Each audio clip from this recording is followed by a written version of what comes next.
క్రీస్తునందు ప్రియమైన సహోదరి సహోదరులారా, మీకందరికీ మన ప్రభువును రక్షకుడునైన యేసుక్రీస్తు వారి పరిశుద్ధ నామమున హృదయపూర్వక వందనాలు చెల్లిస్తూ ఉన్నాను.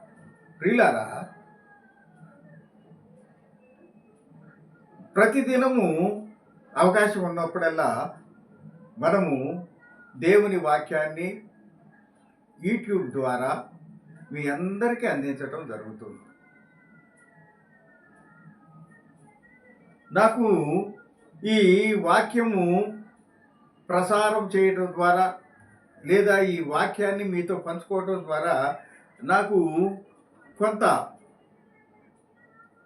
ఆనందము, కొంత వేదన, ఇవి రెండు నన్ను అంటే కాన్ఫ్లిక్ట్ లాగా, సంఘర్షణ లాగా నాకు జరుగుతూ ఉంటాయి. మొదటి ఆనందం ఏంటంటే, నాలాంటి వాడిని కూడా దేవుని సన్నిధిని నిర్లక్ష్యం పెట్టి పెద్ద చదువులు చదువుకొని కూడా చేస్తుంది తప్పులని తెలిసి కూడా ఎలా పడితే అలా జీవించిన నన్ను దేవుడు తన మహాకృపను బట్టి ఆ యొక్క పాప జీవితం నుంచి నాకు విడుదల కలిగించటమే కాకుండా, రక్షణ నాకు అనుగ్రహించడమే కాకుండా, ఈ రీతిగా తన సువార్తను మీ అందరికీ అందించడానికి నన్ను ఒక పనిముట్టుగా వాడుకునేటటువంటి ఆ కృపను దేవుడు నాకు ఇచ్చినందుకు నేను ఎంతగానో ఆనందపడతా ఉంటాను. నా వంటి వాడిని కూడా, నా వంటి అల్పుణ్ణి కూడా, అయోగ్యుని కూడా దేవుడు ఇంతగా ప్రేమించి ఈ ఆధిక్యత, దేవుని సువార్త చెప్పటం అనేది ఇట్స్ నాట్ ఏ జోక్. అయితే అనేక రకాలుగా చెప్పేవాళ్ళు ఉండొచ్చు, వేషధారులు ఉన్నారు. మనము లోకరీతిగా ఈ అంత్య దినాల్లో అబద్ధ క్రీస్తు అనుచరులు ఇవన్నీ వేరే రకం. ఆ విషయాలు ఇప్పుడు మనం, ఎందుకంటే దేవుని యొక్క పవిత్రమైనటువంటి పరిశుద్ధమైనటువంటి వాక్య ధ్యానం అప్పుడు ఈ అనవసరమైనటువంటి విషయాల గురించి మనము ఎక్కువ సమయం కేటాయించకూడదని నా ఉద్దేశం. కాబట్టి అలాంటి వాడిని నన్ను ఇలా నిలవబెట్టినందుకు ఆనందము. రెండోది ఏంటంటే, ఇంకా లోకము దేవుని వాక్యాన్ని స్వీకరించే పరిస్థితిలో లేకుండా నానాటికి దేవుని సన్నిధికి దూరం అయిపోతున్న లోకం. క్రీస్తు బోధ నిర్లక్ష్యానికి గురి అయిపోతూ ఉంది. దానికి రెండు కారణాలు అయి ఉండవచ్చు, కానీ దాని గురించి మనం ఇప్పుడు విశ్లేషించకూడదు. అయితే కారణం ఏంటంటే, ఒకళ్ళు లోకరీతిగా బోధ చేసేవాళ్ళు రావటం వల్ల, రెండోది దేవుని యొక్క వాక్యము హెచ్చరికలతో అలాగే క్రమశిక్షణ కలిగి జీవించాలనేటటువంటి రీతిగా వాక్యం చెప్పటం వల్ల ఈ యొక్క హెచ్చరికలతో కూడిన వాక్యం కంటే లోకరీతిగా ఈ దీవెనలతోనూ, లేకపోతే ఈ వరాలతోనూ, లేకపోతే లోకరీతి వాటి కోసము చేసేటటువంటి బోధలు నచ్చి కానీ ఏదైతేనేమి దేవుని వాక్యము నిర్లక్ష్యం కాబడుతుంది. దేవుని సన్నిధి కొన్ని కోట్ల మంది బిడ్డలకు దూరం అవుతుంది. ఈ దూరమయ్యేటటువంటి దీని పర్యవసానం ఏంటి? ఆ బిడ్డల ఆత్మ నరకంలోనికి వెళ్తుంది. ఆ బిడ్డలు రక్షణ కోల్పోతున్నారు. రేపు ప్రభు రెండో రాకడలో వారి ఆత్మలు ఘోషిస్తే అయ్యో అయ్యో అయ్యో అయ్యో అని. మరి ఇప్పుడేమో కాలము సమీపించింది, దేవుని రాకడ బహు దగ్గరగా ఉన్నది, కృపాకాలము ముగిసిపోతున్నది. ఇప్పటికి కూడా కాదు, ఇప్పటికి పతనం అవుతూ వస్తుంది. ఒకప్పుడు విశ్వాసులుగా ఉన్నటువంటి వాళ్ళు యేసుక్రీస్తు వారు జీవించినప్పుడు ఏ రీతిగా ఆ ప్రభువుని తిరస్కరించినటువంటి పరిస్థితులు ఉన్నాయో, ఇవాళ అదే రకమైన పరిస్థితి. ఈ మధ్యకాలంలో క్రైస్తవత్వం వర్ధిల్లింది. అనేకులు, కోట్లాది మంది మనుషులు విశ్వాసులుగా మారారు, యేసుక్రీస్తుని రక్షకుడుగా అంగీకరించారు. ఆ కాలం పోయింది. తొలి రోజులలో యేసుక్రీస్తు ప్రభువారు పుట్టినప్పుడు ఏ రకంగా ఆయన వాక్యాన్ని తిరస్కరించి చివరకు ఆయనని సిలువ వేయడానికి కూడా సిద్ధపడ్డారో అలాంటి మనుషులు మరలా ఇప్పుడు తయారయ్యారు. ఇవి కూడా దేవుని రాకడకు సూచనలు అయి ఉన్నాయి. ప్రేమ చల్లారిన స్థితి, హృదయాలు కాఠిన్యం అయిపోయే స్థితి, ఈ పరిస్థితులు వీటన్నిటిని చూసినప్పుడు బాధ వేస్తుంది. నా తోటి సహోదరి సహోదరులకు దేవుని వాక్యాన్ని మేము అందించాలని ఎంతగా ప్రయాసపడుతున్నా మమ్మల్ని బట్టి కాదు, మా వాక్యములో ఉన్నటువంటి సత్యం, దేవుని పరిశుద్ధ గ్రంథములో ఉన్న సత్యాన్ని మీరు గ్రహించలేకపోతున్నారు, స్వీకరించలేకపోతున్నారు, నిర్లక్ష్యం చేస్తున్నారు, అవహేళన చేస్తూ ఉన్నారు, పట్టించుకునే పరిస్థితిలో లేరు. ఈ యూట్యూబ్లో నేను చేసే ఒకవేళ ఈ ప్రసంగం మీ దృష్టికి వస్తే మీరేం చేస్తున్నారంటే దీన్ని ఆపేసి ఈ పనికి మాలినటువంటి వేరే విషయాలు, నా దృష్టిలో అవి పనికి మాలినవి, కానీ మీరేమనుకుంటున్నారు, నా వాక్యమే ఏదో చెబుతూ ఉంటాడు, వాడి గోల వాడిది, వాడి రోదన వాడిది అన్నట్టుగా మీరు భావించి లోకరీతి అయినటువంటి పాటల్లో లేకపోతే స్క్రిప్ట్లు స్క్రిప్ట్స్ని చూడటానికి మీరు ఇష్టపడుతూ ఉంటారు. ప్రియమైన సహోదరి సహోదరులారా, ఈ రీతిగా ఏమైందంటే క్రీస్తు బోధ సమాజానికి దగ్గరలో ఉన్నట్టుగానే ఉంటుంది, కానీ ఆత్మీయంగా అందరూ దేవుని వాక్యానికి దేవుని బోధకు దూరం అయిపోయారు. ఇది నన్ను బాధ పెడుతున్నాను. ఎందుకంటే మనిషి బ్రతికి ఉన్న కాలంలోనే మనము రక్షణ పొందవలసిన వారమై ఉన్నాం. ఒకసారి ఈ శరీరం గనక, ఈ యొక్క ఊపిరి గనక ఆగిపోతే తర్వాత మన ఆత్మ ప్రార్థన చేసినా అది దేవుని సన్నిధికి చేరదు. నీవు దేవుడిచ్చిన ఈ ఆయుష్ కాలంలోనే నువ్వు 30 ఏళ్ళు బతుకుతావా, 20 ఏళ్ళు బతుకుతావా, 50 ఏళ్ళు బతుకుతావా, 100 ఏళ్ళు బతుకుతావా, that is not countable. Count ఏంటి? either you are saved by the word of God or not. నీవు రక్షణ పొందావా లేదా, నీవు దేవుని మార్గములో నడిచి నీవు నిరీక్షణతో కూడిన విశ్వాసముతో ఉన్నావా లేదా అనేదే ప్రధానం. కనుక ఇవాళ నేను ఎందుకు ఈ మాటలు చెప్తున్నానంటే, ఒక రకంగా నేను విశ్వాసిగా, నేను సువార్త చెప్తున్నాను కనుక సువార్తికుడినే, కానీ నేను అభిషేక్తుడిని కాదు, లేదా నేను ఒక దానికి సంబంధించినటువంటి వ్యక్తిని కాదు.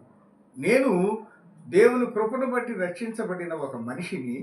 నా ధ్యేయము, నా లక్ష్యం ఏంటంటే నా వల్లే పతనమైన అనేక మందిని దేవుని వాక్యం ద్వారా హెచ్చరించి వారి ఆత్మలను రక్షించాలనేదే నా ప్రయాసం. ఎందుకనంటే సువార్తికుడు అనేవాడి పాత్రని గురించి దానియేలు అయ్య గారు ఒక మాట చెప్పారు. రోడ్ రోలరుకి సువార్తికుడు రెండు ఒకటేనట అని అయ్యగారు ఏమని ఆయన చెప్పారంటే, ఆయన మీ అందరికీ చాలామంది పెద్దలకి తెలుసు, ఆయన మంచి దైవ సేవకుడు. ఆయన రోడ్డు రోలరు ఏ విధంగా అయితే రోడ్డు మీద ఉన్న గుంతల్ని గతుకుల్ని అన్నిటినీ సరిచేసి మనుషులు నడవటానికి, వాహనాలు పోవటానికి మార్గాన్ని సరళం చేస్తుందో, అలాగే సువార్తికుడు అనేవాడు లేదా దైవ సేవకుడు అనేటటువంటి వాడు సంఘములో ఉన్నటువంటి మనుషుల యొక్క హృదయాల్లో ఉన్నటువంటి తప్పులని, దోషాలని, బలహీనతలు అన్నిటినీ సరిచేసి వారి హృదయంలో దేవుని వాక్యం అనేటటువంటి సరళపు మార్గాన్ని ఏర్పాటు చేసి వారు ఆ యొక్క దేవుని వాక్యం అనేటటువంటి ఆ వెలుగులో సరళమైనటువంటి మార్గంలో నడుస్తూ దేవుని సన్నిధికి చేరటానికి ఈ యొక్క సువార్తికుడు మార్గమై ఉన్నాడు. కాబట్టి ఈ యొక్క గుతకలు, గుంతలు పడినటువంటి గతుకులైనటువంటి లేదా సరిగ్గా అప్ అండ్ డౌన్స్, ఎత్తు పొలాలు ఉన్నటువంటి ఆ రోడ్డుని, ఆ ముళ్ళతో ఉన్నటువంటి రోడ్డుని ఏ రకంగా రోడ్ రోలరు వచ్చి వాటన్నిటిని సరి చేసి తవ్వేసి వాటన్నిటిని రోడ్డుని మంచిగా చేస్తుందో, అలాగే దేవుని వాక్యం ఎరిగినటువంటి, దేవుడంటే భయం లేనటువంటి సంఘాన్ని, వ్యక్తులని, దేవుని యొక్క సేవకులమైన మేము ఆ రీతిగా మీలో ఉన్నటువంటి ప్రతి విధమైన బలహీనతను వాక్యం ద్వారా హెచ్చరించి మిమ్మల్ని సరిచేయవలసిన వారమై ఉన్నాము. అలా చేయనప్పుడు ఈ యొక్క సువార్త కాదు, సువార్థికుడి యొక్క పాత్రని మేము సరిగ్గా పోషించలేనట్లే. కాబట్టి ప్రియమైన వాళ్ళారా, ఇవాళ మనం ఏంటంటే క్రీస్తు బోధ విశ్వాసి కర్తవ్యం. క్రీస్తు బోధ, దేవుని వాక్యం చెప్పటమే విశ్వాసిగా నా కర్తవ్యం. నేనే కాదు, రక్షింపబడినటువంటి ప్రతి స్త్రీ పురుషుల యొక్క బాధ్యత ఏంటంటే తాను పొందినటువంటి రక్షణ ఆనందాన్ని, తాను పొందినటువంటి రక్షణ కృపను మిగతా వారికి కూడా తెలియచేసి వారిని కూడా దేవుని వైపు నడిపించి వారిని భయంకరమైనటువంటి ఆ నిత్య నరకాగ్ని నుంచి కాపాడగలిగితే విశ్వాసికి అంతకంటే ఆనందము ఈ యొక్క లోకంలో మరి దేని ద్వారా లభించదు. కాబట్టి దానికి సంబంధించినటువంటి వాక్య ధ్యానాన్ని ఇవాళ చేద్దాం. దానిలో భాగముగా ఇవాళ మార్కు సువార్త 16వ అధ్యాయము 15-16 వచనాలని ధ్యానించుదాం.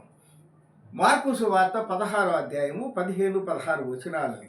ఇప్పుడు ఈ మాటలు ప్రభువారు స్వయంగా తన యొక్క శిష్యులతో చెప్పే సందర్భము ఎప్పుడంటే ప్రభువారు శిలువలో మరణం పొంది 3 రోజులు సమాధిలో ఉంచబడి పునరుద్ధానుడై ఆ తర్వాత 40 రోజులు భూమి మీద అనేక మంది వ్యక్తులకు కనపడి చివరిగా ఆరోహణమైపోతున్న సందర్భంలో తన యొక్క శిష్యులతో చెప్పినటువంటి మాటలని ఇక్కడ మనము ధ్యానిద్దాం. ఏమంటున్నాడు శిష్యులతో?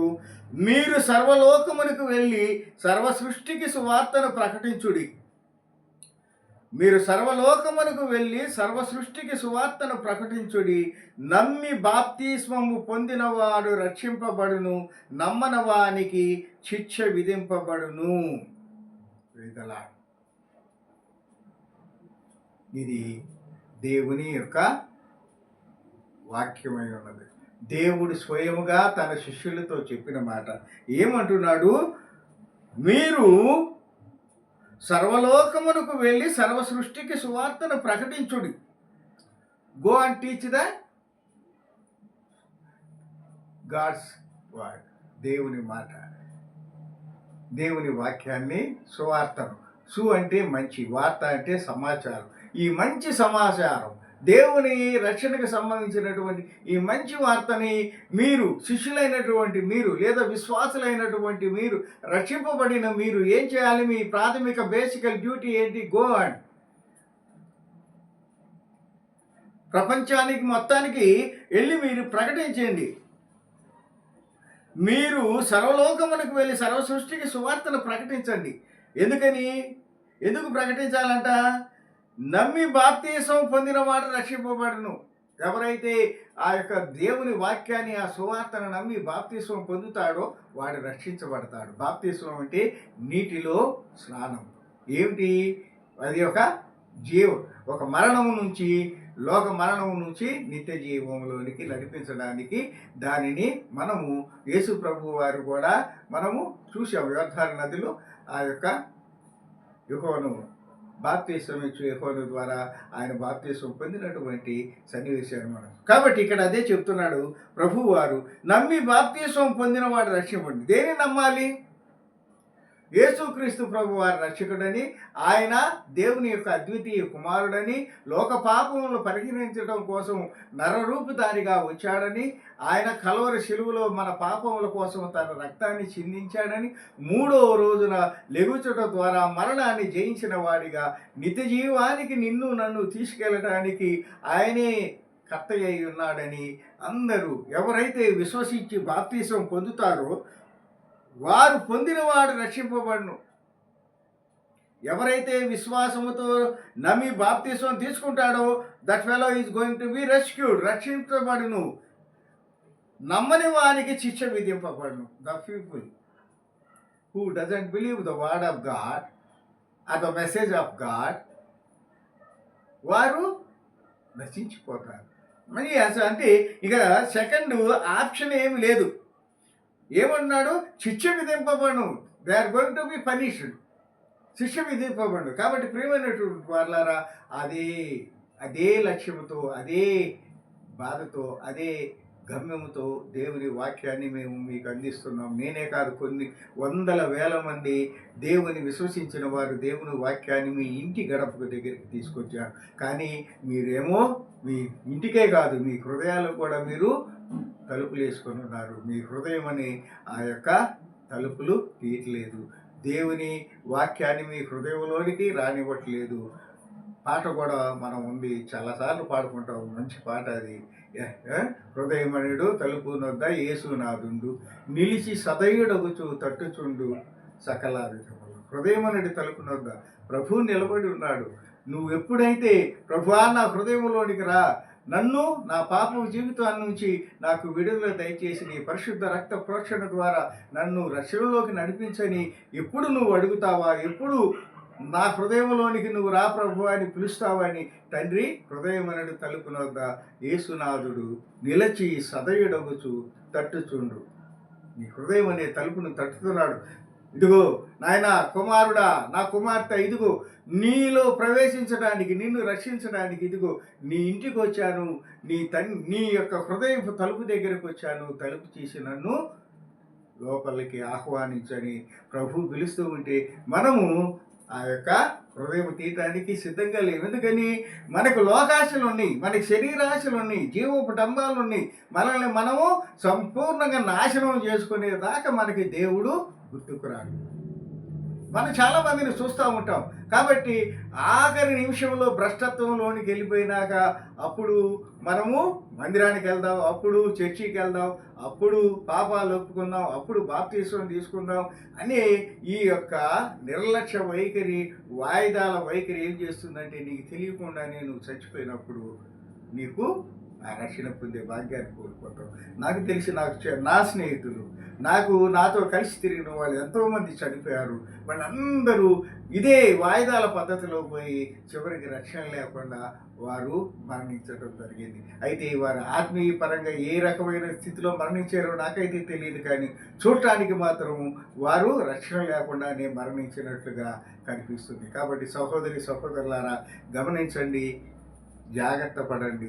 దేవుని వాక్యము నీ దగ్గరికి వచ్చినప్పుడు, నీ ఇంటికి వచ్చినప్పుడు నీవు దానిని తిరస్కరిస్తే, నా ప్రభువా నువ్వు ఎప్పుడు వచ్చావు నా ఇంటికి, నువ్వెప్పుడు నన్ను పలకరించావు, నువ్వెప్పుడు వాక్యాన్ని హెచ్చరించావు అన్నప్పుడు మమ్మల్ని అందరినీ దేవుడు మీకు చూపిస్తాడు.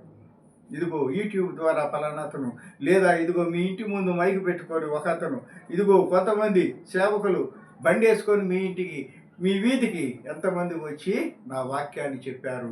మీరు ఆ రోజు నిర్లక్ష్యం చేశారు కనుక మీరెవరో నాకు తెలియదు, ఆవలికి పొందని మిమ్మల్ని నెట్టేసి ఆ ధర్మ తీర్పు రోజున మీ పరిస్థితి ఆలోచించుకోండి. ప్రియమైన సహోదరి సహోదరులారా సిద్ధపడండి. దేవుని వాక్యాన్ని దేనిని నిర్లక్ష్యం చేసినా ఇబ్బంది లేదు కాదు, దేవుని వాక్యాన్ని. ఎందుకంటే అది నిత్య జీవానికి. అసలు ఆ మాటలోనే ఎంత గొప్ప అర్థం ఉంది. నిత్య జీవము, జీవం అంటే ప్రాణము, నిత్యము అంటే ఎల్లప్పుడూ. ఎల్లప్పుడూ నువ్వు బ్రతికి సంతోషంగా ఉండి ఆ మహాభాగ్యాన్ని కోల్పోవడానికి అసలు నీ మనసుకి ఎలా వచ్చింది? 2 రోజులు 5 స్టార్ హోటల్లో ఉంచి నీకు మీటింగ్ ఏర్పాటు చేస్తామంటేనే వారం రోజుల ముందు నుంచి సామాన్లు సర్దుకొని ఆ 5 స్టార్ హోటల్లో ఎలా ఎంజాయ్ చేయాలి, ఎప్పుడు ఏం తినాలని ప్లాన్లు వేసుకునే అంత తెలివిగల మనుషులమే మనము. మరి నిత్య జీవము, ఎవర్ లాస్టింగ్ లైఫ్,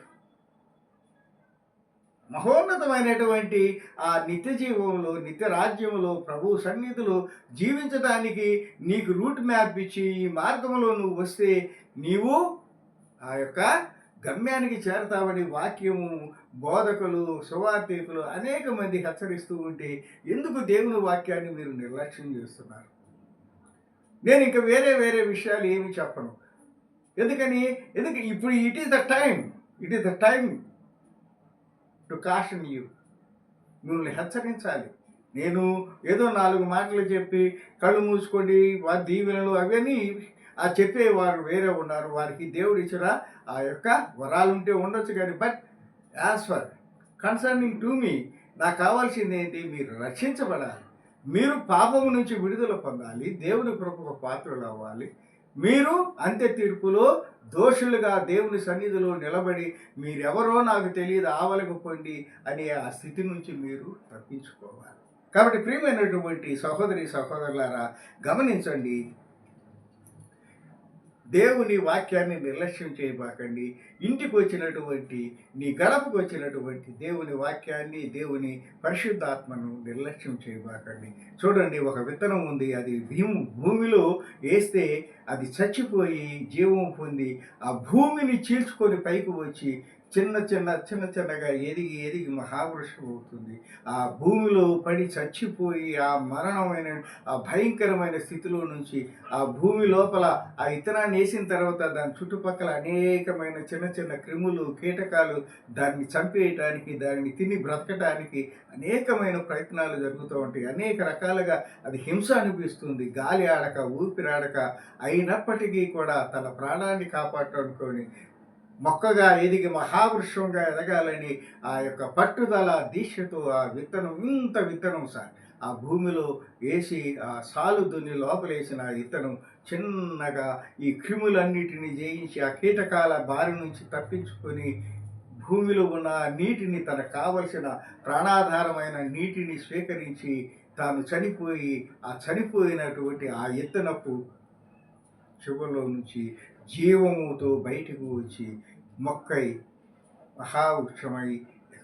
అలాగే దేవుని కృపకు నువ్వు పాత్రుడు కావాలంటే అనేకమైనటువంటి కృప, దేవుని కృప సామాన్యంగా వచ్చేది కాదు, శ్రమ లేకుండా వచ్చేది కాదు, శోధన లేకుండా వచ్చేది కాదు. అంతదాకా ఎందుకండి? 10th క్లాస్ పాస్ అవ్వాలంటే పిల్లల్ని తెల్లారగట్ట లేపి అర్ధరాత్రి దాకా చదివించి ట్యూషన్లోకి పంపించి ఇన్ని రకాలుగా చేస్తే కానీ వాడు పాస్ కావట్లేదు. ఈ లోకంలో చదువుకే ఇంత కష్టపడి ఇంత జాగ్రత్తలు తీసుకుంటున్నామే తల్లిదండ్రులుగా, మనము స్టూడెంట్స్గా, బిడ్డలు వాళ్ళు, మరి దేవుని రాజ్యంలోనికి ప్రవేశించడానికి ఇంకెంత జాగ్రత్త పడాలి, మనం ఇంకెంతగా సిద్ధపడాలి. ఒక విత్తనము తన మనుగడని, తన ప్రాణాన్ని కాపాడుకోవటం కోసం అంత శోధనలు, అంత శ్రమలు, అంత కష్టాన్ని ఇది జయించి భూమిని చీల్చుకొని, ఇంత విత్తనం సార్, అంత బలమైన భూమిని చీల్చుకొని అది బయటకు వచ్చి మొక్కలాగా, మానులాగా, మహావృక్షంలాగా ఎదుగుతుంది. అలాంటిది మరి మనము పరలోక రాజ్యంలోనికి ప్రవేశించడానికి ఎదురయ్యే ఈ సమస్యల్ని, ఈ శోధనల్ని మనము జయించలేకపోతే మనము ఎలా ఆ యొక్క ఆ విజయ ఉత్సవాన్ని మనము పొందుకోవడానికి అర్హులమవుతాము? ఎలా దేవుని చేత శబాష్ మంచి దాసుడా, నీవు అనేకమైన శ్రమల్ని, శోధనలు జయించి నా కొరకు నీతి మార్గంలో నడిచినట్టు నీ యొక్క నీతిని నిరూపించుకున్నావు, నీవు నా యొక్క బిడ్డగా నిలబడ్డావు అని ప్రభు చేత మనము గౌరవించబడాలన్నా, దీవించబడాలన్నా, భుజం మీద చెయ్యి వేసి నిన్ను ఆశీర్వదించాలన్నా, అలాగే మనల్ని తన బిడ్డలుగా తన తండ్రికి పరిచయం చేయాలన్నా మనం ఏం చేయాలి? ఈ సోదరులు ఇదిగో ఒక యుక్త వయసులో ప్రేమ అనేది ఆకర్షణ, ఇంకొక వయసులో త్రాగుడు అనేది, ఇంకొక వయసులో వ్యభిచారం, ఇంకొక వయసులో మోసాలు చేయటాలు అనేది, లంచాలు వయసును బట్టి పెరిగే వయసును బట్టి ప్రతి విధమైన వయసుకి అనేక రకాల సోదరులు సాతాను మన చుట్టూ ఉంచాడు. మనం వాటన్నిటిని జయించాలి. ఎలా జయించాలి? మన శక్తి చాలదు. We need the help of God.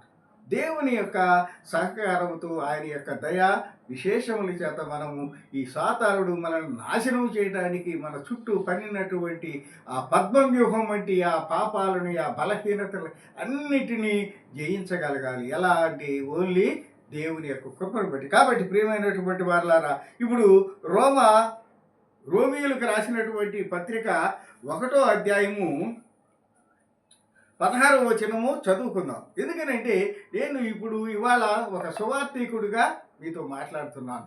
ప్రతిసారి నేను దేవుని విశ్వాసిగా మాట్లాడుతున్నాను, ఇప్పుడు సువార్త చెప్పేవాడిగా. ఎందుకనంటే ఈ సువార్త మనందరినీ రక్షణలోకి నడిపించడానికి ఒక ఆయుధమై ఉన్నది. కాబట్టి ఈ రోమీయులకు రాసిన పత్రిక 1వ అధ్యాయం 16వ వచనంలో ఏమంటున్నాడంటే, పౌలు గారు, సువార్తను గురించి నేను సిగ్గుపడువాడన కాను, ఏలయనగా నమ్ము ప్రతి వానికి రక్షణ కలుగజేయుటకు అది దేవుని శక్తి అయి ఉన్నది. సువార్తను గూర్చి నేను సిగ్గుపడువాడని కాదు. Yes, I'm not ashamed of practising. దేవుని యొక్క వాక్యాన్ని నేను తెలియజేయడానికి, దానిని నేను అనుసరించడానికి నేనేం సిగ్గుపడట్లా. ఎందుకని I feel it is a honour. నాకు అది ఒక గౌరవంగా భావిస్తున్నాను. నిజంగానే నేను చాలా చోట్లకి వెళ్ళినప్పుడు వాళ్ళందరూ కొంతమంది ఏమో అన్నయ్య అని, కొంతమంది ఏమో పాస్టర్ గారు అని అలా చిన్న కనపడంగల వందనాలు అంటుంటే అంతకుముందు నాకు తెలియనటువంటి ఒక ఆనందం, ఒక అనుభూతి. దేవుని పరిచారకుడిగా, దేవుని వాక్యాన్ని అందించేవాడిగా నాకు ఎంత గౌరవం. ఇవాళ కూడా చాలామంది సువార్థికులు సిగ్గుపడే పరిస్థితులు లేరు. దేవుని వాక్యము ఎప్పటికప్పుడు మమ్మల్ని ఉత్సాహపరుస్తూ we're ready to die for the sake of God's gospel. దేవుని సువార్త కోసం మేము చనిపోవడానికి కూడా సిద్ధంగా ఉన్నాం. బట్ అయితే నాలాంటి అల్పుడికి ఆ పరిస్థితి లేదు. దేవుని వాక్యం కొరకు చనిపోయేటటువంటి వాళ్ళు, హతసాక్షులుగా ఉండేటటువంటి వాళ్ళు దేవుని చేత ప్రత్యేకంగా దీవించబడినటువంటి వాళ్ళు. వాళ్ళు చేసే పరిచర్య, వాళ్ళు చేసే త్యాగాలు, వాళ్ళు నిద్రాహారాలమని, ఆరోగ్యము పాడైపోయిన, క్షీణించిపోయిన బంధువులు, రక్త సంబంధికులు అందరూ వదిలేసిన వారు చేసేటటువంటి ఆ ప్రయాస గొప్పది. కాబట్టి అది అందరికీ దొరకనటువంటి భాగ్యం. కాబట్టి ఇక్కడ ఈ చిన్న వాక్యం, ఎందుకంటే సువార్తను గూర్చి నేను సిగ్గుపడివాడని కాదు. ఎందుకని? ఇది రక్షించేవా మాట. నేను నా వాక్యము, నేను చెప్పే ఈ మాటలు ఏ మనిషిని నాశనం చేయవు, ఏ మనిషిని భ్రష్టుని చేయవు, ఏ మనిషిని తప్పుదోవ పట్టించి వాడి యొక్క బ్రతుకుని బలి చేయదు. ఈ వాక్యం ఏం చేస్తుంది? నశింపులో ఉన్నవాడిని, భ్రష్టత్వంలో ఉన్నవాడిని వెలుగులోకి తీసుకొస్తుంది, రక్షణలోకి తీసుకొస్తుంది, మంచి మార్గంలోకి తీసుకొస్తుంది. ఒరే నాయనా, ఇది నీ గమ్యము, ఇది నీ మార్గము, దీనిలో పోతే నీవు సుఖంగా ఉంటావు, నీ కుటుంబం సుఖంగా ఉంటుంది, మరణించిన తర్వాత నీ ఆత్మకు సుఖం ఉంటుందని నేను సువార్తను చెప్తున్నాను, మంచి మాటను చెప్తున్నాను, నేను రక్షించే మాటను చెప్తున్నాను, దేవుని వాక్యాన్ని మీకు చెప్తున్నాను. కాబట్టి I'm proud of God's gospel. దేవుని వాక్యాన్ని బట్టి నేను సంతోషంగా ఉన్నాడు. కాబట్టి ప్రియులారు ఏమంటున్నాడు? ఏలయనగా నమ్ము ప్రతి వానికి రక్షణ కలుగజేయుటకు. ఎవరైతే దేవుని వాక్యాన్ని విశ్వసిస్తారో వారందరికీ ఏంటంటండి? రక్షణ కలుగజేయుటకు. అది దేవుని శక్తి అయి ఉన్నది. It is the power of God. దేనికి? రక్షణ. మనందరికీ రక్షణ. ఎక్కడి నుంచి? పాపం నుంచి, శాపం నుంచి, సాతాను బంధనాల నుంచి మనకి విడుదల ఎలా సాధ్యమవుతుంది? We are not able to face the evil forces. కాబట్టి అలాంటి సాతాను శక్తులు జయించడానికి శక్తి లేని మనకి సువార్త ఏమవుతుంది? శక్తి అయిపోతుంది. సువార్త ఏమవుతుంది? రక్షణ అవుతుంది. సువార్త ఏమవుతుంది? దేవుని సన్నిధికి చేరుస్తుంది. ఎప్పుడైతే దేవుడు తన రెక్కల మాటను నన్ను ఇట్లా కవుల్లో తీసుకుంటే ఇక మనల్ని కదిలించేవాడు ఎవడుంటాడండి? ఏ శక్తి మనల్ని దేవుని సన్నిధి నుంచి బయటికి లాగుతుంది? అలాంటి శక్తి కలిగిన సువార్తని చెప్పడానికి నేను సిగ్గుపడువాడిని కాదని పౌలు గారు అంటున్నాడు. అలాగే విశ్వాసముతో దేవుని వాక్య పరిచర్య చేసే ప్రతి వాళ్ళము ఆ రీతిగానే దేవుని వాక్యాన్ని పరిచర్య చేస్తున్నాం. ఎందుకు ఈ సువార్తని ఇలా పరిచర్య చేస్తున్నామంటే వీఆర్ నాట్ సెల్ఫిష్. మేము స్వార్థపరులం కాదు. నిజంగా ఒక విశ్వాసి, ఒక క్రైస్తవుడు ఎవరైనా స్వార్థపరుడుగా ఉండడు, ఉండటానికి అవకాశం లేదు. ఉంటే వాడు క్రైస్తవుడే కాదు. ఎదుటి వాళ్ళ కోసం, సమాజం కోసం, సంఘం కోసము ప్రార్థించేవాడు, వారి యొక్క మేలు కోరుకునేవాడు, వారి ఇంటి తలుపులు తట్టి వారిని దేవుని సన్నిధికి నడిపించేవాడే క్రైస్తవుడు, క్రైస్తవ విశ్వాసి. కానీ అలా కానివాడు క్రైస్తవుడు కాదు. కాబట్టి ప్రియమైనటువంటి వారలారా, మార్కు సువార్తలోనేమో దేవుని సువార్తను ప్రకటించమని ప్రభువు చెప్పాడు. రోమీయులకు రాసిన పత్రికలోనేమో ఈ సువార్తను చెప్పడానికి మీరు సిగ్గుపడబాకండి, ఇది ఒక గౌరవంగా తీసుకోండి, ఇది ఒక ఆర్థికతగా తీసుకోరండి. లోకంలో ఉన్నటువంటి అనేక మంది బలహీనుల్ని దేవుని వాక్యం ద్వారా బలపరిచి రక్షణలోకి నడిపించండి అని పౌలు గారు చెప్తూ ఉన్నారు. ఆఖరిగా మూడవ మాటగా 2 తిమోతి 3:1-3 వచనాలు. ఇది కూడా పౌలు గారు రాసినటువంటి పత్రికే. తిమోతికి రాసిన 2వ పత్రికలో ఏమంటున్నాడంటే 3వ అధ్యాయం 1-3 వచనాలు. సువార్త చెప్పటము ఇదంతా సులభమే, కానీ ఈ సువార్త ఎవరికి చెప్తున్నాము? ఏ స్థితిలో ఉన్న మనుషులకు చెప్తున్నాము? వాళ్ళు ఎందుకు ఆ స్థితిలో పోయారు అంటే అదే ఇక్కడ చెప్తున్నాడు చూడండి. రెండవ తిమోతి 3:1-3 అంత్య దినములలో అపాయకరమైన కాలములు వచ్చినట్టు తెలుసుకోను. Dangerous days are coming. We're going to face dangerous days. కారణం ఏంటి? దీని అంత్య దినములు, ఇవి క్లోజింగ్ డేస్. దేవుని రాకడ సమీపంగా ఉన్నదని నేను చెప్తూనే ఉన్నాను. ఆ దేవుని రాకడికి సంబంధించినటువంటి అనేక విశేషాలను కూడా నేను ఒక వీడియోలో మీకు చెప్పాను. ఈ మధ్య కాలంలో ఇంకొక వీడియోలో కూడా ఇజ్రాయేలీ దేశంలో కూడా ఎలా భ్రష్టత్వంలోనికి వెళ్ళిపోయిందో, అలా భ్రష్టత్వమైన ఇజ్రాయేల్ దేశము మనకి ఏమని హెచ్చరికలు, ఏమని తెలియజేస్తుందంటే, బీ కేర్, జాగ్రత్త పడండి, దేవుని రాకడ చాలా దగ్గరగా ఉన్నదనేటటువంటి ఒక హెచ్చరికను మనకి అందిస్తూ ఉన్నదని కూడా చెప్పారు. కాబట్టి ఇక్కడ అదే అంటున్నాడు పౌలు గారు. ఏమంటున్నాడు? అంత్య దినములలో, ఆఖరి రోజుల్లో అపాయకరమైన కాలములు అంటే రోజులు. అంత్య దినములు అంటే అవేమో క్లోజింగ్ డేస్. ఈ క్లోజింగ్ డేస్లో భయంకరమైన పరిస్థితులు వస్తాయి. ఇప్పుడు చూస్తున్నాం ఎల్నినో అని, సూపర్ ఎల్నినో అని ఒకటి వచ్చిందని. భారతదేశము సుమారుగా కరువులోకి నెట్టబడుతుందని, భయంకరమైనటువంటి ఆర్థిక మాంద్యము, ఆహార కొరత ఏర్పడి భయంకరమైన నీళ్లు లేని పరిస్థితుల్లో కరువు కాటకాలతో ప్రజలు ఇబ్బంది పడతారని ఒక భారతదేశమే కాదు, ప్రపంచంలో ఉన్న అనేక దేశాలు ఈ సూపర్ ఎల్నినో ప్రభావంతో అనేక రకాలైనటువంటి పరిస్థితులని ఎదుర్కొంటారు. ఇవన్నీ ఏంటి? These are the indications of second coming. ఇదే మత్తయి సువార్త 24 మనం చదువుకుంటాం. కాబట్టి అంత్య దినములలో అపాయకరమైన కాలములు వచ్చునని తెలుసుకో. ఎలాగనగా, ఎందుకనంటే మనుషులు స్వార్థప్రియులు. Yes sir. ఒకప్పటి ప్రేమ, ఒకప్పటి త్యాగము, ఒకప్పటి అనురాగాలు, ఒకప్పటి అనుబంధాలు ఇవాళ లేవు. ఒకప్పుడు తల్లిదండ్రులు బిడ్డల కోసం తమ జీవితాలు త్యాగం చేశారు.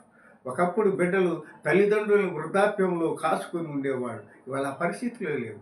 తల్లిదండ్రులు బిడ్డల్ని వదిలేశారు, బిడ్డలు తల్లిదండ్రులు వదిలేశారు. రక్త సంబంధాలు లేవు, అక్రమ సంబంధాలు పెరిగి, వావి వరుసలు లేవు. ఎవరితో ఏం చేస్తున్నారో తెలియని పరిస్థితులు. స్త్రీ పురుషులు, సృష్టిలో సహజమైన ధర్మం ఏంటంటే స్త్రీ పురుషులు కలిసి కుటుంబంగా ఉండాలి. కానీ ఇవాళ స్త్రీలు పురుషులు భయంకరమైన భ్రష్టత్వంలోనికి వెళ్ళిపోయారు. అదే చెప్తున్నాడు. మనుషులు స్వార్థప్రియులైపోయారు. ధనాపేక్ష, డబ్బుల కోసం చేయకూడని పనులు చేస్తూ ఉన్నారు. భర్తను భార్య చంపేస్తుంది, భార్యను భర్త చంపేస్తున్నాడు. అనేక రకాలుగా వృద్ధులైన తల్లిదండ్రులను చంపేస్తున్నారు. ఒక ఆమె ఏదో పడుకొని ఉంటే మెల్లో గొలుసు ఉన్నాయని ఒకడు వచ్చి రాయి పెట్టి కొట్టి చంపి. ఏంటి వాడి వయసు ఎంత, వాడి ఏంటి ధనం అనేది, ఆ ధనం మీద ఉన్నటువంటి వ్యామోహం వాడిని ఒక వృద్ధురాలి మరణాన్ని.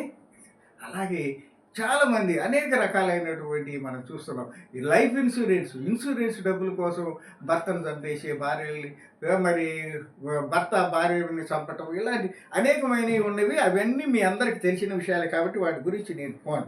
కాబట్టి మనుషులు స్వార్థప్రియులు అయిపోయారు, ధనాపేక్ష కలిగిన వాళ్ళు అయిపోయారు. బెంకం, అబద్ధాల ఎచ్చులు. బెంకం అంటే ఎచ్చులు, లేనిది ఉన్నట్టు ఉన్నది లేనట్టుగా మనుషులు నాకేంటి అని ఒక అహంభావం, బింకములతో బ్రతికేటటువంటి పరిస్థితులు. కాబట్టి దూషకులు, నోటికి ఏదొస్తే అది వ్యర్థమైన మాటలు, పనికిమాలి, ఎదుటి వాళ్ళని అవమానపరుస్తూ కించపరిచేటటువంటి మనుషులు తయారవు. తల్లిదండ్రులకు అవిధేయులు. ఇదిగో తల్లిదండ్రుల మాట వినని బిడ్డలు. ఇది ఇప్పుడు కాదు, చాలా కాలం నుంచి మొదలైంది. ఇప్పుడు అది ముదిరి పాకాన పడిపోయింది. తల్లిదండ్రులు అంటే బిడ్డలకు అసలు లెక్కలేదు. వాళ్ళు చేసే తప్పులు కూడా ఇంతకుముందు ఒక రకంగా ఉండే, తల్లిదండ్రులు అంటే భయం, భక్తి ఉండేది. ఇప్పుడు అదేమీ లేదు.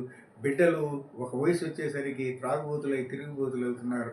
ఆడపిల్లలు అంతకంటే ఇంకా వాళ్ళకంటే మేమేం తక్కువ అన్నట్టుగా ఆడపిల్లలు కూడా చేయకూడని పనులు భయంకరంగా చేస్తున్నారు. వాళ్ళు వేసుకునే బట్టల దగ్గర నుంచి, వాళ్ళ ఆలోచన విధానం నుంచి, ఈ సెల్ ఫోన్లు, ఈ హాస్టల్లో ఉండేటటువంటి పిల్లలు తల్లిదండ్రులు మాయ చేసి వెళ్ళేటటువంటి అనేక రకాలుగా తల్లిదండ్రులకు అవేదేయులుగా భ్రష్టులైపోయేటటువంటి బిడ్డలకు కృతజ్ఞత లేని వారు అపవిత్రులు. ఇలాంటి వాళ్ళతో అంత్య దినంలో ఉన్నారు. కాబట్టి మనము వీళ్ళందరికీ సువార్తను అందించవలసిన వారు ఉన్నాం. వీళ్ళందరూ ఎవరు? సాతాను బంధనాల్లో చిక్కుకొని తమ జీవితాల్ని నాశనం చేసుకుంటున్న మన సహోదరులు. ప్రియులారా, వీళ్ళెవరో మనం ద్వేషించవలసిన వాళ్ళు కాదు, మనం ప్రేమించవలసిన వాళ్ళు, మనం ఆదరించవలసిన వాళ్ళు, మనం వాళ్ళకి నిజాన్ని చెప్పి మూసుకుపోయిన వాళ్ళ కళ్ళు తెరిపించవలసిన వాళ్ళం, సాధారణ బంధనాల నుంచి వాళ్ళకి బయటికి తీసుకురావలసిన వాళ్ళు. అయితే ఇది నా వల్ల సాధ్యమవుతుందా, లేదా ఇంకొకటి వల్ల సాధ్యమవుతుంది? ఎవ్వరు కాదు. ఇదిగో శక్తి కలిగిన దేవుని వాక్యము, శక్తి కలిగిన దేవుని కృప మాత్రమే వారిని ఈ భయంకరమైన స్థితి నుంచి రక్షింపగలుగుతుంది. కాబట్టి ఈ సువార్తను, దేవుని శక్తి కలిగిన ఈ సువార్తను నేను కానీ అనేకులం కానీ ఎందుకు బోధిస్తున్నామంటే రక్షణలోకి నడిపించాలి. ఇదిగో వీళ్ళందరూ ఎవరు? నా తమ్ముళ్ళు, నా అక్కలు, నా చెల్లెళ్ళు, నా అన్నలు, వీళ్ళందరూ ఇదిగో ఈ దుర్వ్యసనాలకు లోనై ఆ సాతానుడు అనేటటువంటి వాడు పన్నిన ఆ వ్యూహాల్లో చిక్కుకుపోయి భ్రష్టులైపోతున్నారు. ఎవరండి? చూడండి, స్వార్థప్రియులు, ధనాపేక్షలు, బింకములాడువారు, అహంకారులు, దూషకులు, తల్లిదండ్రులకు అవిధేయులు, కృతజ్ఞత లేనివారు, అపవిత్రులు, అనురాగరహితులు, అతిద్వేషులు, ఇలా అనేక రకాలైనటువంటి అవలక్షణాలతో, దేవుని దృష్టికి హేయమైనటువంటి స్వభావాలతో భ్రష్టులైపోయినటువంటి వ్యభిచారులు, త్రాగుబోతులు, తిరుగుబోతులు, వీళ్ళందరూ ఎవరో కాదు, మన కుటుంబీకులే, మన రక్త సంబంధికులే. ఎందుకంటే లోకంలో ఉన్న ఏ మనిషి రక్తమైనా ఎరగానే ఉంటుంది. That's why we are all one. మనందరము ఒకటే ఉన్నాం. కాబట్టి ప్రియమైన సహోదరి సహోదరులారా, గమనించండి. ఆఖరిగా ఒక మాట చదువుకొని మనము ముగిద్దాం. గలతీయులకు రాసినటువంటి పత్రిక 5వ అధ్యాయము 22వ వచనంలో ఒక మాట ఉంది. ఈ భ్రష్టత్వంలో ఉన్న వాళ్ళు మన వాళ్ళే. అయితే మనము దేవుని సన్నిధికి రావాలంటే ఎలా ఉండాలి? ఈ యొక్క సువార్త యొక్క లక్ష్యం ఏంటంటే దేవుని సన్నిధికి నడిపించాలి. ఎవరిని? ఇందాక మనం చెప్పుకున్నటువంటి వారిని. అయితే దేవుని సన్నిధికి వచ్చిన తర్వాత అక్కడ ఎలా ఉంటుందంటే ఇదిగో 2 మాటలు ఇక్కడ చెప్తున్నాడు. అయితే ఆత్మఫలం ఏమనగా ప్రేమ, సంతోషము, సమాధానము, దీర్ఘశాంతము, దయాళత్వము, మంచితనము, విశ్వాసము, సాత్వికము, ఆశా నిగ్రహము. All these are the qualities of the believers. రక్షింపబడినటువంటి బిడ్డలకు ఉండవలసినటువంటి సాత్విక లక్షణాలు. ఈ లక్షణాలన్నీ నిన్నేం చేస్తాయి? నిన్ను మంచివాడిగా తయారు చేస్తాయి, నిన్ను దేవుని బిడ్డగా తయారు చేస్తాయి, నిన్ను ఒక విశ్వాసిగా, అనేకులకి నీవు ఒక మాదిరికరంగా ఉండే బిడ్డగా. నిన్ను చూడగానే నిజంగా చూడండి, అతన్ని చూడండి, ఎంత నీతివంతుడు, ఎంత మర్యాద కలిగినాడు, ఆ అమ్మాయి చూడండి ఎంత పద్ధతి కలిగింది, ఎంత మంచిగా తన ఆ యొక్క పవిత్రతను కాపాడుకుంది, ఎలా తన జీవితాన్ని పవిత్రంగా నడుపుకుంటుందని ఇలా సాక్ష్యం చెప్పేటటువంటి పరిస్థితులు. ఎప్పుడు నీవు లోకరీతి జీవనాన్ని వదిలిపెట్టి దేవుని బిడ్డగా ఒదిగినప్పుడు నీలో వచ్చేటటువంటి లక్షణాలు, ఈ ఆత్మఫలము. నీ ఆత్మ ఫలము అంటే పంట, ఫలము అంటే పంట. ఏమి నీ ఆత్మ ఇచ్చే పంట ఏంటి? ఆ యొక్క ఫ్రూట్స్ ఏంటి అంటే ఇదిగో దేవుని ఆత్మ నీలో ఉన్నప్పుడు ఆ యొక్క దేవుని ఆత్మ నీకు ఇచ్చేటటువంటి ఫలాలు ఏమిటంటే ప్రేమనిస్తుంది, నీ హృదయంలో సంతోషాన్ని ఇస్తుంది, సమాధానాన్ని ఇస్తుంది, ఇవి లేకనే 100కి 90 మంది అన్యులైనటువంటి వాళ్ళు లేదా దేవుని రక్షకుడుగా అంగీకరించిన వాళ్ళు భయంకరమైన దురలవాట్లకి ఎందుకు లోనవుతున్నారంటే ఇదిగో ఈ మూడే, ముఖ్యంగా మూడే. ఏంటది? ప్రేమ లేనితనము, కుటుంబంలో కానీ రక్త సంబంధికుల్లో కానీ ప్రేమించే వాళ్ళు లేకపోవటం వల్ల. రెండోది సంతోషము. నలుగురు కూర్చొని ప్రేమతో సంతోషంగా హ్యాపీగా మాట్లాడుకునే పరిస్థితులు లేవు. సమాధానం, కుటుంబంలో ఒకరంటే ఒకరికి పడదు, ఒకరిలో ఒకరికి అసూయ, ద్వేషాలు ఇవన్నీ ఉంటాయి. వీటిని బట్టి మనుషులు పతనమైపోతున్నారు. ఇవి పెట్టింది దేవుడు సాతానుడు. వాటిని అధిగమించితే ఇదిగో ఏమొస్తుంది? మనకి ప్రేమ వస్తుంది, సంతోషం వస్తుంది, సమాధానం వస్తుంది, దీర్ఘశాంతం. ఒకవేళ ఎదుటివాడు కోపడినా మనము ఓర్పు కలిగి సహనం కలిగి ఉంటాము. వీటన్నిటిని బట్టి దేవుడు మనల్ని ఆయన సన్నిధికి నడిపించుకుంటాడు. కాబట్టి ప్రియమైన సహోదరి సహోదరులారా, వాక్యాన్ని వినండి, వాక్యంలో సత్యాన్ని గ్రహించండి. సువార్త కాలము మనము గుర్తించాలి. యేసుక్రీస్తు వారు బోధించినటువంటి బోధలు, వారి సేవకులైనటువంటి వారు ఇదిగో ఈ పరిశుద్ధ గ్రంథంలో రాసినటువంటి ఆ యొక్క పరిశుద్ధాత్మ శక్తితో రాసినటువంటి మాటలను ఇవాళ మేము వారి అనుచరులుగా మీకు అందిస్తున్నటువంటి ఈ సువార్త మిమ్మల్ని రక్షణలోకి నడిపిస్తుంది, నిత్య జీవంలోనికి మీరు ప్రవేశించినట్లుగా చేస్తుంది, పాత జీవితం నుంచి మీకు విడుదల కలుగజేస్తుంది. ఇది తాత్కాలికము, ఈ జీవితము తాత్కాలికము, ఈ సుఖ సౌఖ్యాలు తాత్కాలికము, ఈ బిల్డింగులు, ఇవి అపార్ట్మెంట్స్, లేకపోతే మనకున్నటువంటి కార్లు, అంతస్తులు, ఇవన్నీ కూడా ఒకానొక రోజున ఈ యొక్క మట్టిలో బూడిదగా మారిపోతాయి. కానీ మన ఆత్మ ఒక్కటే మరణము లేనిది. ఆ మరణము లేని ఆత్మని నువ్వు నరకంలోనికి తీసుకెళ్ళి నీవు దానిని అక్కడ నశింప చేయాలనుకుంటున్నావా, దానిని హింస పెట్టాలనుకుంటున్నావా, లేదా ఈ యొక్క తక్కువ కాలంలో ప్రయాణం చేసే ఈ లోకయాత్రలో నీ హృదయాన్ని, నీ ఆత్మని పవిత్రంగా ఉంచుకొని దేవుని సన్నిధికి చేర్చుకొని నిత్య జీవములోనికి తరతరాలు యుగాలు ఉండే ఆ యొక్క దేవుని సన్నిధిలో నీ ఆత్మను ఆనందముతో, సంతోషముతో దేవుని యొక్క సన్నిధిలో గడపటానికి సిద్ధపరచుకుంటావా? నిర్ణయము నీది. దేవుడు మీ వాక్యమును దీవించి ఆశీర్వదించి మిమ్మల్ని అందరినీ రక్షణలోకి నడిపించను గాక. ప్రార్థన చేసుకున్నాం.